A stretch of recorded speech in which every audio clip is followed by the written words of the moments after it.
you'll find that there could be a chance that somebody in time might come along and want to tell you that the Bible is lying. I had some guy come to me and say this one time and use this story where it says, look, there's an inconsistency in the Bible.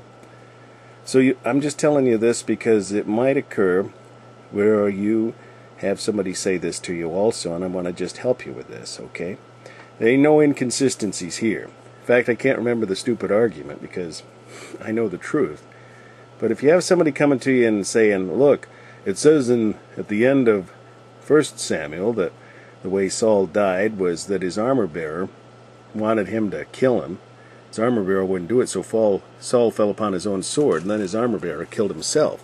And then in 2 Samuel 4, this guy, in 2 Samuel 1, comes along and tells David that he killed him. So I guess that's the argument. They say, look, this guy, he says that he killed him, and it says in the end of 1 Samuel, and also in 1 Chronicles 10, that Saul fell upon his own sword, which he did. Now, check out the days here. And here's, as my Sherlock Holmes mind puts together.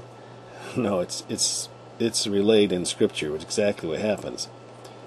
See, his armor-bearer would not kill him, because he knew, he wasn't supposed to, go against the Lord's anointed, just as David said, too. He wouldn't kill him either. So Saul took a sword and fell upon it, and when his armor-bearer saw that Saul was dead, he fell likewise on the sword and died. Both accounts, the end of 1 Samuel and also 1 Chronicles 10, relays it this way.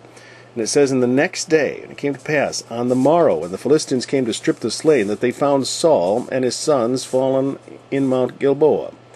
Then they took his body, stripped him, and they took his head and his armor. You notice it doesn't say he took his crown and all the rest. You know why? Because this other guy came along and found him. He didn't kill him like he said, but he took his crown and the other stuff.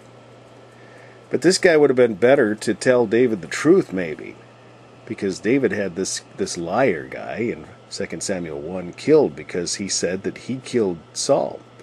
And he said, what made you think you can fall upon the Lord's anointed? So this guy thought he was going to get some sort of reward by the hand of David. He thought that David hated Saul and wanted to see him dead.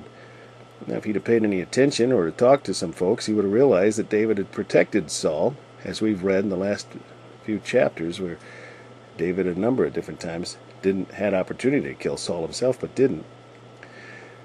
So this guy comes along, and so day 2, at some point before the Philistines found him, this guy came along, found him, took his crown, and the other stuff that he presented to David. See, and he says, and I was sure that he would not live, and after they was fallen, I took the crown that was upon his head, and the bracelet was on his arm, and have brought them hither to my Lord. So, wouldn't you think that it would mention that if the Philistines had found those things? Then that guy wasn't going to get these away from the Philistines if they'd gotten the crown and the bracelet. So he got those things, swiped them off the dead body, and then went and thought, hey, I'm going to get something from David. I'm going to present these to him, sort of like, I'm going to present the new king with his crown and the royal bracelet, and I'm going to get something for this. Boy, yeah, he got what coming to him for lying. He got killed because he said,